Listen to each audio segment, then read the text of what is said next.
شہریت ترمیم قانون NRC کے خلاف بنگلورو میں ایک جانب پرزور احتجاج ہو رہے ہیں تو دوسری طرف مسجدوں میں ذکر اور تلاوت قرآن پاک کی خصوصی محفلیں منعقد ہو رہی ہیں۔ شہر کی مسجد قادریہ میں آل انڈیا ریم دعوت القرآن کے تحت مظاہرہ قرأت حمد و نعت کی محفل منعقد ہوئی۔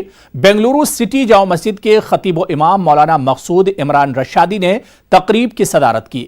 قاری رضوان بیگ کی نظامت میں ہوئی اس روحانی محفل میں بنگلورو اور حیدرآباد کے قراء نے کلام اللہ کی تلاوت کی۔ علماء کرام نے کہا کہ ملک اور ملت میں خیر اور عافیت کے لیے اس طرح کی محفلوں کا انعقاد ہر جگہ ہونا چاہیے۔ حال ہی میں منظور کیا گیا شہریت ترمیم قانون ملک میں انتشار اور بے چینی کا سبب بنا ہوا ہے۔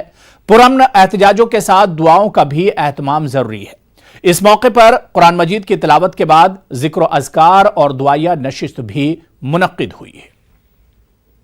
جو آفتیں مصیبتیں آ رہی ہیں، کلام اللہ کی تلاوت مجلس دعا کا انعقاد کر کے ہم اللہ کے دربار میں دعا کر کے اسے راضی کروانے کی کوشش کی گئی ہے۔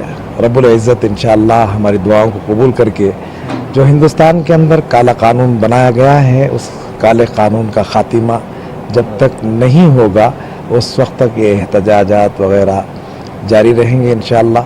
ہماری پرخلوص درخواست ہے حکومت ہند سے کہ اپنے کالے قانون کو واپس لیا جائے۔ کی گئی تھی ملک کے حالات کے لیے، جو ملک میں افراتفری ہے اس کے لیے خیر و عافیت کی دعا کی گئی ہے انشاءاللہ، اور ایسی مجلس بار بار شہر میں ہر جگہ رکھنی چاہیے، اس سے ہمارے ایمان بھی تازہ ہوتے ہیں انشاءاللہ، اور اللہ انشاءاللہ اس مجلس کے ذریعے خیر کا فیصلہ کرے گا اور پورے ملک کے لیے امن و امان شانتی کے لیے دعا کی گئی ہے۔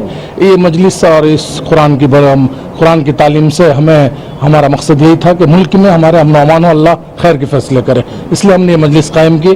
یہ جو ذکر و اذکار کی محفلیں ہو رہی ہیں اور جو احتجاجات ہو رہے ہیں، یہ بھی جو ہے در حقیقت جو ہے ملک سے محبت کا ایک حصہ ہے۔